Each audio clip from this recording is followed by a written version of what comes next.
No more taxpayer funds for Wuhan's infamous lab. That seems to be the message after the National Institute of Health quietly removed the lab from its list of foreign research facilities that qualify for support. The Wuhan Virology Institute is among the suspected sources of COVID-19. The U.S. has sent grants to the lab over the years, funding studies on bat coronaviruses. This program is brought to you by Preserve Gold, the #1 precious metals IRA provider. Call 855-962-3322.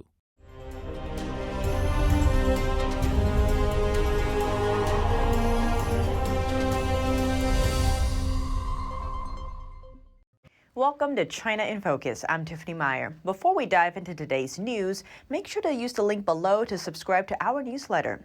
Each week, we'll round up the highlights and controversies happening around China and the world and share an exclusive behind-the-scenes snapshot with our readers. Keep an eye out. The newsletter will land in your inbox Friday morning. The Wuhan Virology Institute is back in the spotlight. The lab has been among the suspected sources of COVID-19, and now it seems the U.S. is pulling tax dollars for it. The National Institute of Health has quietly removed the lab from its list of foreign research facilities that can't qualify for taxpayer funding. For years, the Wuhan lab was a partner of EcoHealth Alliance, which is based in New York. EcoHealth conducted research on bat-based coronaviruses with U.S. funding. Those funds totaling over $3 million between 2014 and 2019. 600,000 of those funds went directly to the Wuhan lab. The Wuhan lab is no stranger to controversy. It has a history of questionable lab safety practices.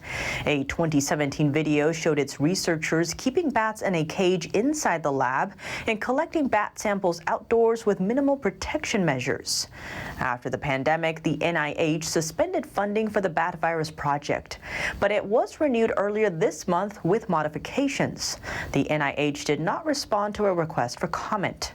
The lab has been at the center of a suspected lab leak origin of the pandemic, including a 328-page report from Senator Marco Rubio.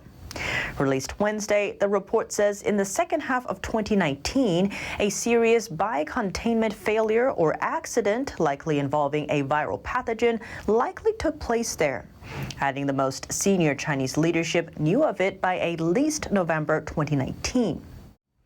A full ban on Chinese-owned social media app TikTok. Montana is now the first U.S. state to do just that. The ban goes beyond the restrictions in other states, which only block the app from government-managed devices. Here are the details.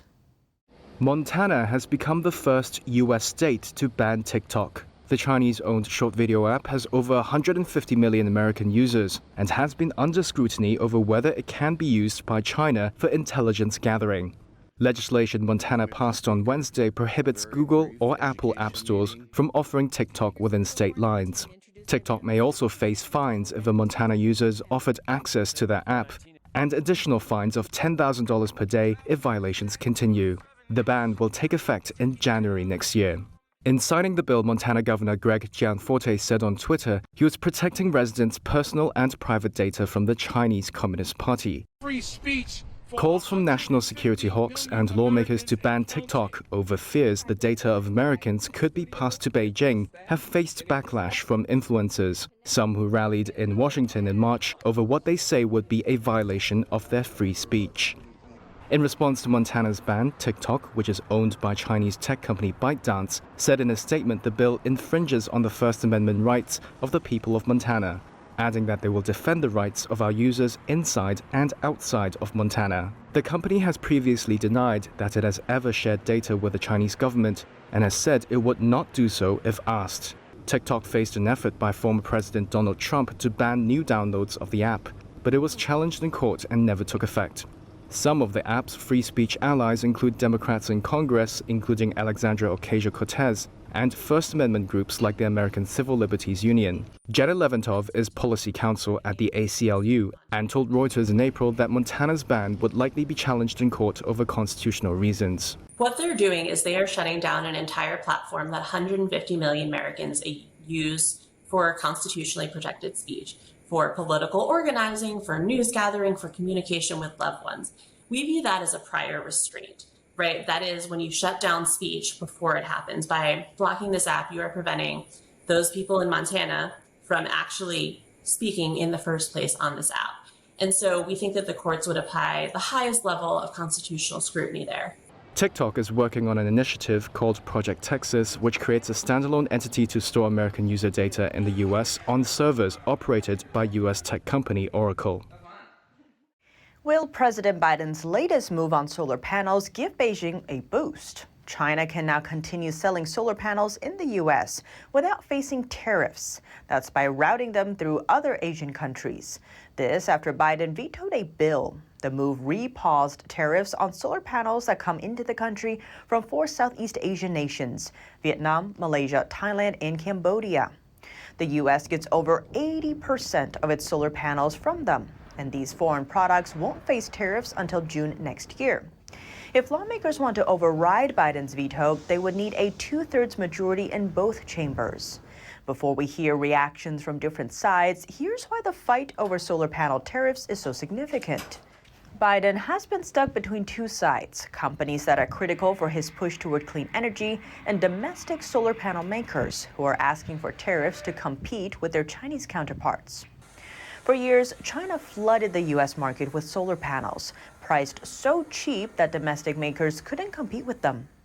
In response, the U.S. slapped tariffs on those Chinese products. But there have been concerns that China has managed to avoid those tariffs by moving solar panels through those 4 Asian countries. The Commerce Department took action, launching an investigation. The probe halted most solar imports at the time. It also delayed solar installations across the country. That upset solar industry groups, who said it would cost the industry billions of dollars. It's in this context that Biden suspended tariffs on those imported solar panels for 2 years. The effort aimed to create a buffer while domestic manufacturers ramped up production. That's when the Commerce Department found some Chinese solar panel makers were dodging the tariffs. To fight that issue, lawmakers introduced a bill to overturn Biden's decision, citing the need to protect domestic manufacturers from China's unfair trade practices. The bill received bipartisan support, including 9 Democrats in the Senate and 12 more in the House. But it also faced strong opposition from some lawmakers and solar industry groups.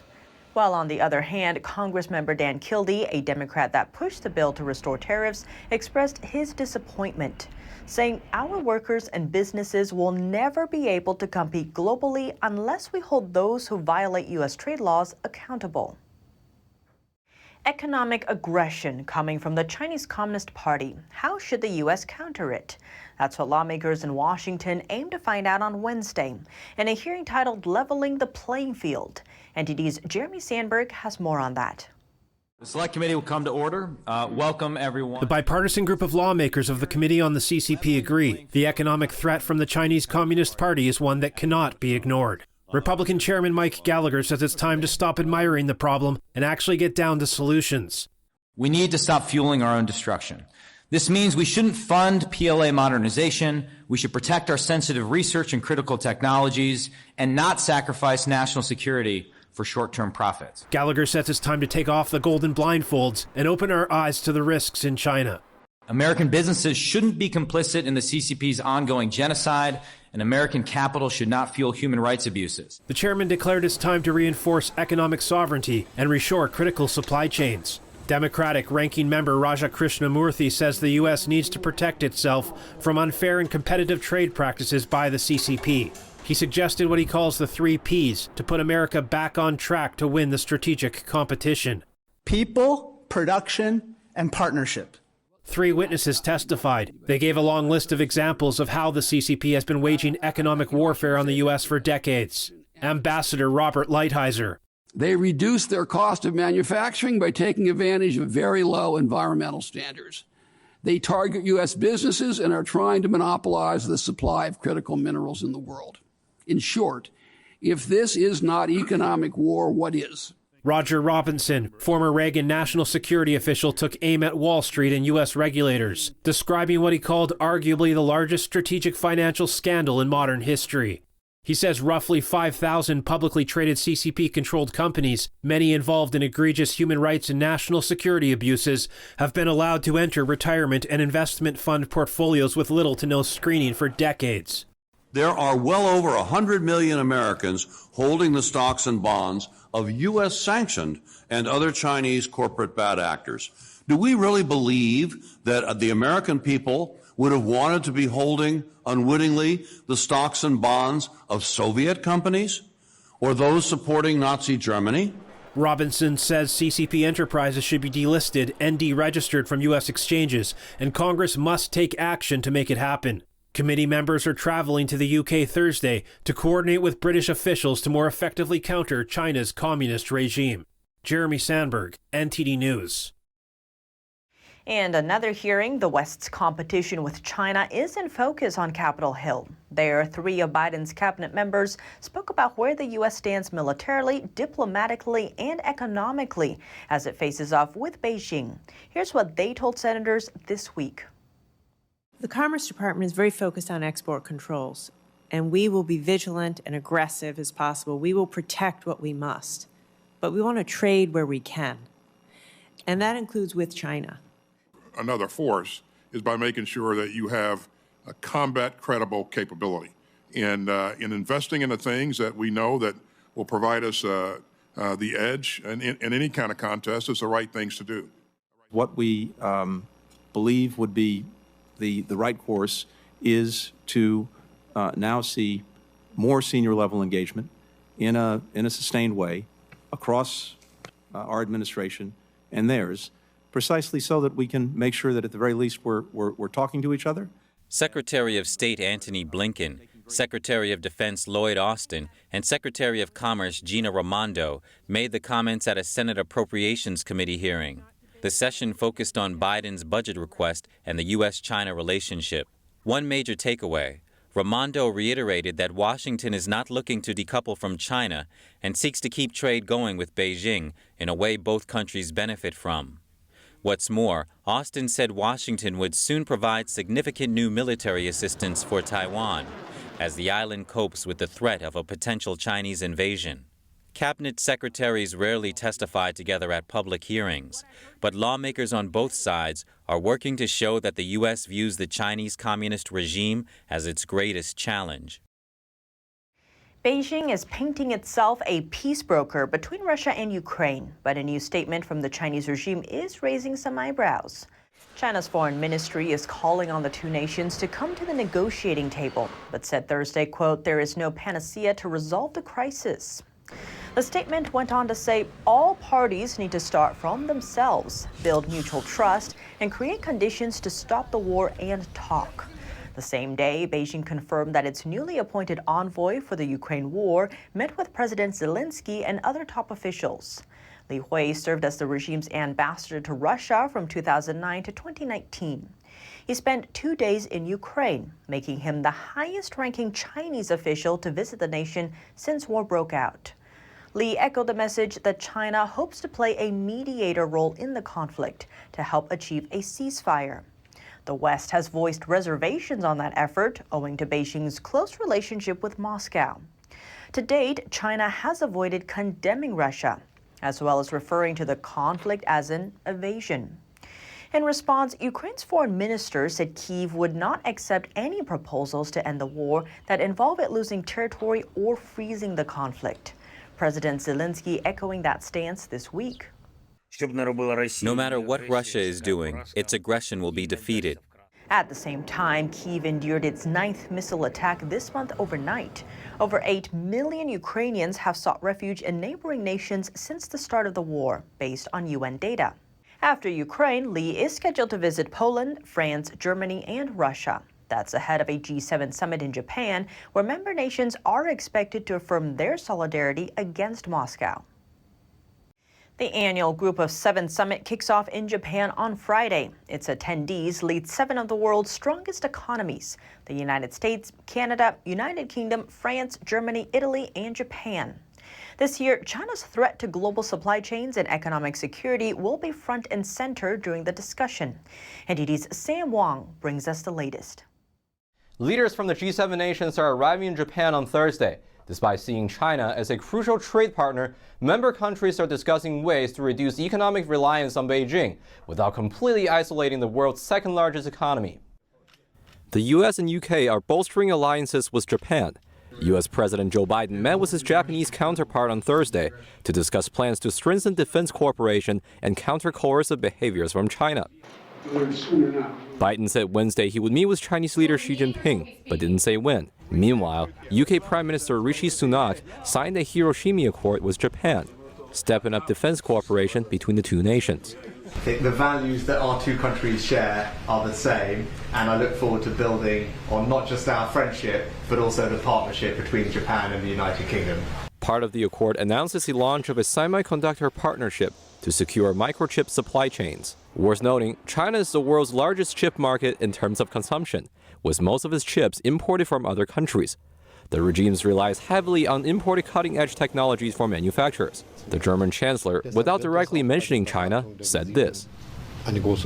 Under the heading of de-risking, economic security will play a very important role with regard to supply chains, investment relationships, and technological security. Among other G7 nations, France holds a different stance. Just last month, French President Emmanuel Macron visited Beijing, saying that the communist regime could serve as a peace broker amid the Russia-Ukraine conflict. He also urged the European Union to reduce its dependency on the U.S. A senior U.S. administration official said the summit would show leaders are unified behind a common approach to China, while acknowledging it was one of the more complex issues for the meeting. Sam Wang, NTD News, New York. That's all for today's China in Focus on YouTube. We're now sharing a shortened version of our program here after being demonetized for 2 years. Here's what to look out for in our second half. The Chinese Communist Party buying up land in the U.S., some of those plots nearby key military bases. Congressman John James from Michigan spoke with us about what it means for the country and how it ties into America's energy independence. The CCP is ready and willing to rush in to fill the gaps that America has left all over the country and all over the world. The full episode is available on our partner platform, Epoch TV. To sign up, click the link down below. Thanks for watching China in Focus. I'm Tiffany Meyer. See you tomorrow. A performance that truly matters for each and every one of us.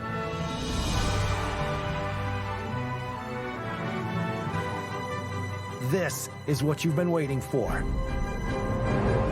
See it at least once in your lifetime. Get tickets now at shenyun.com.